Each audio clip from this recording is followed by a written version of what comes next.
रावण खालीच पडला जमिनीवर, भडभडा रक्त वाकू लागला. रावणाची फजिती सुरू झाली. मग रावणाच्या हृदयावरी बैसोनिया लंबोदर सरक्रोधे दाबिला सत्वर स्वहस्ते करून ते समय रावणाला खाली पाडलं. त्याच्या छातीवर आपला गुडघा टेकला. कुणा? गणपती बाप्पानं. साधा नाही महाराज, आत्यंतिक युद्ध करायला सुरू केलं.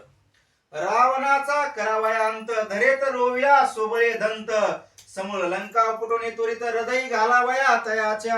गणपती बाप्पाचे 2 दात. किती? 2 दात. एक दंतही म्हणायचे. एक दंत म्हणजे एक दाताचा गणपती, 2 दाताचा बी गणपती. एक जे दात होता ते लंकेच्या जमिनीमध्ये रवला. म्हणला आता सगळी लंकाच पालती करतो. काय महाराज, ताकदच होती. हत्तीचं मस्तक आहे त्याचं. म्हणतात ना माणसं, हत्तीचं मस्तक लागतंय संसार करायला. वारकरी जीव घालायला हत्तीचं मस्तक लागतंय. पंगत जीव घालायला हत्तीचं मस्तक लागतंय. कशासाठी? लोकाला पालत करायला. या गणपती बाप्पानं नाक खोपसलं खाली दात आणि लंका पालती करण्याचा विचार. सक्रोधे मेदिनीत रोविता दंत सप्त पाताळ भंगली समस्त एकची झाला आकांत त्रेय भुवनी ते समय. एक दात जमिनीत रुतला रे रुतला. ते दात कुठपर्यंत गेला? 7 पाताळापर्यंत. खाली किती पाताळ आहेत? 7. त्याच्यातले आतळ, वितळ, सुतळ, रसातळ, तळातळ आणि पाताळ, एवढे सगळे 7 पाताळापर्यंत दात गेला आणि जमीन फाकू लागली गणपतीच्या कृपेनं. बघा पुढं काय झालं. तेव्हा हरिहरा आदी जुरगण झाले चिंती कंपायमान गणेशा सन्मुख प्रकोटीने नमन करीती पार्थिता. हरी आणि हर, विष्णू भगवंत आणि महादेव दोघ जणही चिंता करू लागले. अचानक मध्ये प्रळय काळ कसा आला? कारण आता चित्ता आम्ही कुठंतरी टेकलो. आता पोती लागली आणि चढाला आणि आमचा टाइम संपत आला.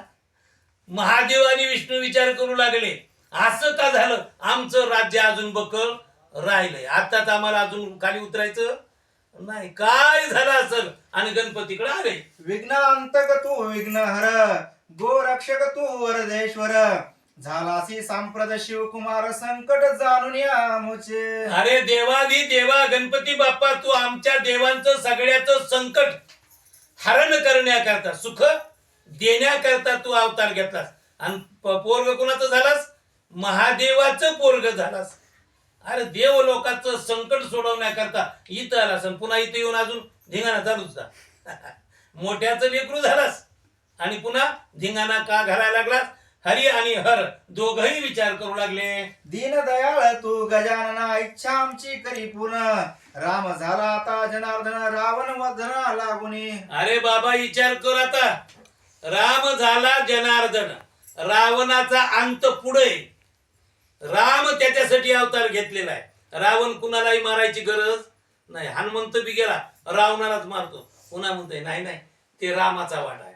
अंगद गेला म्हणलं रावणालाच मारतो. पुन्हा अजून म्हणतोय नाही नाही माझा वाटा नाही. कुणाचा वाटा आहे ते?